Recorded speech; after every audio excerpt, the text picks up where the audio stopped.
Chapter 34. Valency had two wonderful moments that spring. One day, coming home through the woods, with her arms full of trailing arbutus and creeping spruce, she met a man who she knew must be Alan Tierney. Alan Tierney, the celebrated painter of beautiful women. He lived in New York in winter, but he owned an island cottage at the northern end of Mistawis, to which he always came the minute the ice was out of the lake. He was reputed to be a lonely, eccentric man. He never flattered his sitters.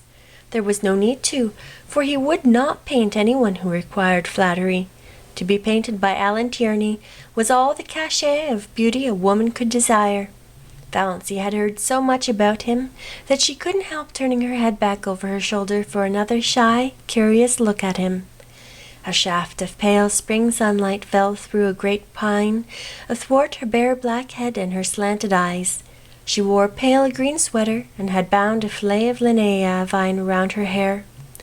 The feathery fountain of trailing spruce overflowed her arms and fell around her. Alan Tierney's eyes lighted up. "I've had a caller," said Barney the next afternoon, when Valency had returned from another flower quest. "Who?" Valency was surprised, but indifferent. She began filling a basket with arbutus. "Alan Tierney. He wants to paint you, Moonlight." "Me?" Valency dropped her basket and her arbutus. "You're laughing at me, Barney." "I'm not. That's what Tierney came for, to ask my permission to paint my wife as the spirit of Muskoka, or something like that." But, stammered Valency, "Alan Tierney never paints any but... "Beautiful women," finished Barney. "Conceited, QED, Mistress Barney Snaith is a beautiful woman." "Nonsense," said Valency, stooping to retrieve her arbutus. "You know that's nonsense, Barney. I know I'm a heap better looking than I was a year ago, but I'm not beautiful." "Alan Tierney never makes a mistake," said Barney. "You forget, Moonlight, that there are different kinds of beauty. Your imagination is obsessed by the very obvious type of your cousin Olive. Oh, I've seen her. She's a stunner, but you'd never catch Alan Tierney wanting to paint her. In the horrible but expressive slang phrase, she keeps all her goods in the shop window. But in your subconscious mind, you have a conviction that nobody can be beautiful who doesn't look like Olive. Also, you remember your face as it was in the days when your soul was not allowed to shine through it. Tierney said something about the curve of your cheek as you looked back over your shoulder. You know I've often told you it was distracting, and he's quite batty about your eyes. If I wasn't absolutely sure it was solely professional, he's really a crabbed old bachelor, you know. I'd be jealous." "Well, I don't want to be painted," said Valency. "I hope you told him that." "I couldn't tell him that.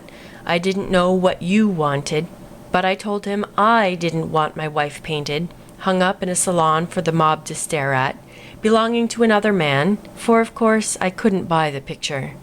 So even if you had wanted to be painted, Moonlight, your tyrannous husband would not have permitted it. Tierney was a bit squiffy. He isn't used to being turned down like that. His requests are almost like royalties." "But we are outlaws," laughed Valency. "We bow to no decrees. We acknowledge no sovereignty." In her heart she thought unashamedly, "I wish Olive could know that Alan Tierney wanted to paint me. Me! Little old maid Valency Sterling that was." Her second wonder moment came one evening in May. She realized that Barney actually liked her. She had always hoped he did, but sometimes she had a little disagreeable, haunting dread that he was just kind and nice and chummy out of pity, knowing that she hadn't long to live and determined she should have a good time as long as she did live. But away back in his mind, rather looking forward to freedom again, with no intrusive woman creature in his island fastness, and no chattering thing beside him in his woodland prowls. She knew he could never love her. She did not even want him to. If he loved her, he would be unhappy when she died. Valency never flinched from the plain word, no, passing away for her. and she did not want him to be the least unhappy. But neither did she want him to be glad or relieved. She wanted him to like her and miss her as a good chum, but she had never been sure until this night that he did. They had walked over the hills in the sunset. They had the delight of discovering a virgin spring in a ferny hollow, and had drunk together from it out of a birch bark cup. They had come to an old tumble-down rail fence, and sat on it for a long time. They didn't talk much, but Valancy had a curious sense of oneness. She knew that she couldn't have felt that if he hadn't liked her. "You nice little thing," said Barney suddenly. "Oh, you nice little thing. Sometimes I feel you're too nice to be real, that I'm just dreaming you." "Why can't I die now, this very minute when I am so happy?" thought Valancy. Well, it couldn't be so very long now. Somehow Valancy had always felt she would live out the year Dr. Trent had allotted. She had not been careful, she had never tried to be, but somehow she had always counted on living out her year. She had not let herself think about it at all, but now, sitting here beside Barney, with her hand in his, a sudden realization came to her. She had not had a heart attack for a long while, 2 months at least. The last one she had had was 2 or 3 nights before Barney was out in the storm. Since then she had not remembered she had a heart. Well, no doubt it betokened the nearness of the end.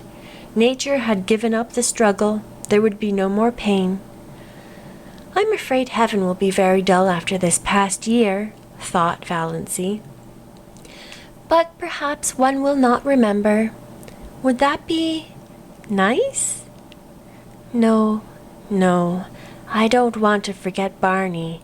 I'd rather be miserable in heaven remembering him than happy forgetting him, and I'll always remember through all eternity that he really, really liked me.